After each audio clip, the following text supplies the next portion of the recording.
매년 9월이면 새로운 아이폰 출시 소식에 루머들이 풍성하게 던져집니다. 이 중에는 쓰잘데기 없는 것도 있지만 상당히 비중이 있는 IT 매체에서 다루는 소식들은 실제 공개되더라도 상당 부분 적중한 경우를 많이 봐왔습니다.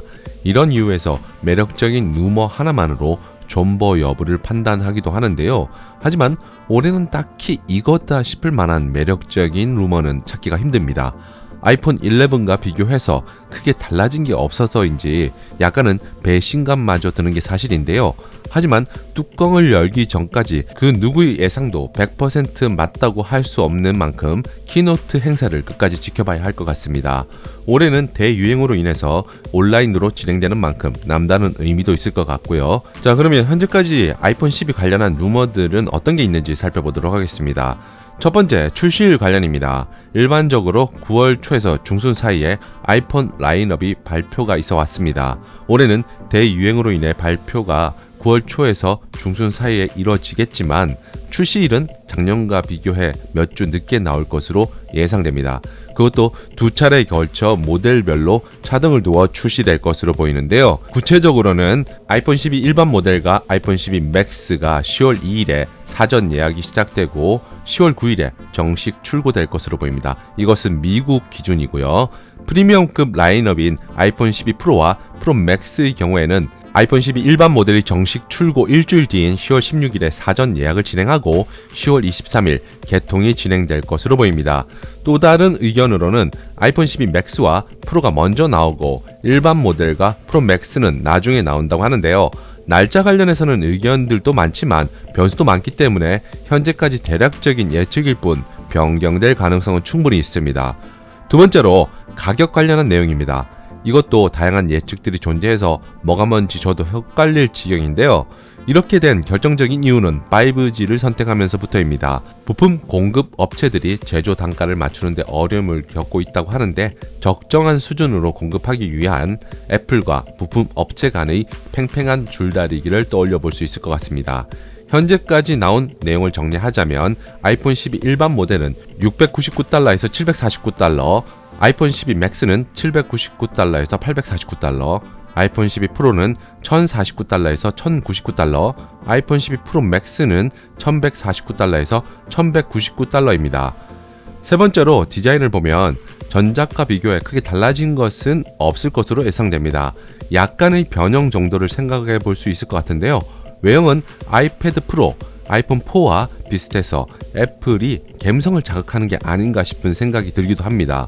후면 카메라 모듈은 사각형 프레임 그대로이고요.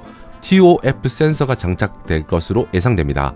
이전까지 노치를 제거하거나 축소할 것이라는 예측도 있었지만 노치 크기는 전작과 거의 동일한 수준으로 보입니다. 공개된 렌더링 이미지에서 노치 크기가 상대적으로 크거나 작게 보이는 것은 디스플레이 크기에 비례해 우리의 눈이 착시 현상을 일으킨 것일 수도 있고요.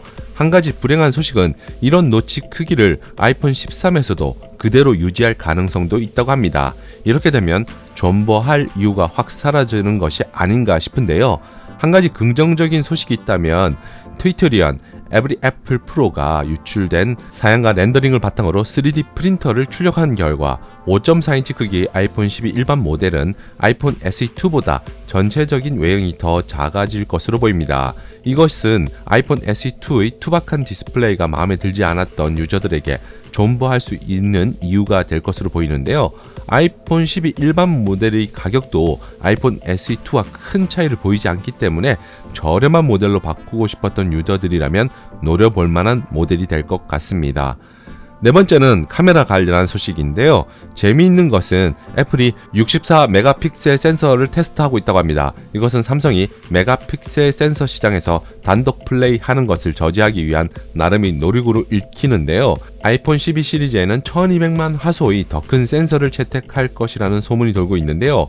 이를 통해 스마트폰이 더 많은 빛을 받아들여 결과물에 발생하는 노이즈를 줄이고 보다 자연스러운 보케 효과를 낼 수 있다고 합니다.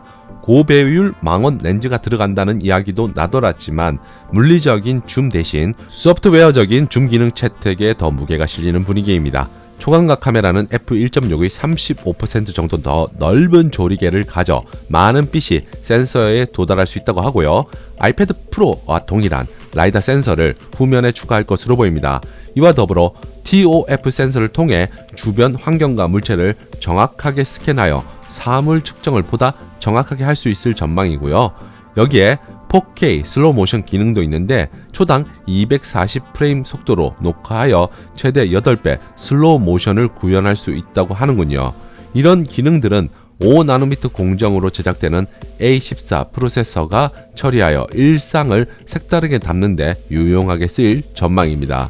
참고로 5나노미터 공정으로 만들어졌기 때문에 전작 대비 배터리 소모를 30% 정도 줄일 수 있다고 합니다. 이는 최근 발표된 스냅드래곤 865 플러스를 충분히 뛰어넘을 수 있는 수준이라고 밝히고 있는데 메인 프로세서 하나만큼은 정말 기대가 되더군요. 다섯 번째, 디스플레이 소식으로는 LCD 패널을 버리고 OLED로 전환한다는 소식입니다. 우리나라의 삼성과 LG로부터 OLED 패널을 구매할 것이라고 하며 LG의 경우 프로 모델을 제외한 나머지 모델에 공급할 것으로 알려졌습니다. 말이 많던 화면 주사율은 유출된 프로토타입 이미지에서 고주사율을 지원할 수 있을 것이라는 힌트를 찾을 수 있었는데요. 이를 통해 프로 라인업에 120Hz 주사율 지원이 가능한 게 아니냐는 의견들이 점점 힘을 받고 있는 상황입니다. 여섯 번째, 배터리 용량은 아이폰 12 일반형이 2227mAh, 맥스 2775mAh, 프로 2775mAh, 프로맥스 3687mAh입니다. 이는 전작인 아이폰 11보다 줄어든 수치로 위에서 언급했던 저전력 프로세서를 사용하는 부분을 고려한 결정이 아닌가 싶습니다. 마지막 일곱 번째는 그 외 소식들인데요. 지문 스캐너를 디스플레이 자체에 삽입한다는 이야기들이 나오고 있습니다. 이 부분은 최종적인 공개일이 돼봐야 확인할 수 있을 것 같고요.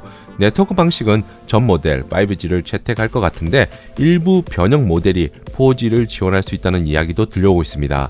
그리고 기본 구성품에 충전기와 이어폰이 빠진다고 하는데 현재는 이어폰만 제외된다는 의견이 많습니다. 이 역시 최종 공개일에 확인을 해봐야 하겠지만 충전기가 빠질 경우 불만을 제기하는 유저들이 늘어날 것 같아 애플이 방향을 급선회한 게 아닌가 싶은 생각도 들기도 합니다. 아무튼 현재까지 전해지는 소식을 나름 정리해봤는데요. 두루뭉술한 것도 있고 신뢰할 만한 것도 있습니다. 이 중 상당 부분은 실제 제품에 적용될 것으로 보이니 미리 존버 여부를 판단해보는 것도 나름의 재미있는 관전 포인트가 될 것 같습니다. 제 영상이 도움이 되셨다면 구독과 좋아요, 여기에 알림 설정 함께 부탁드릴게요. 감사합니다.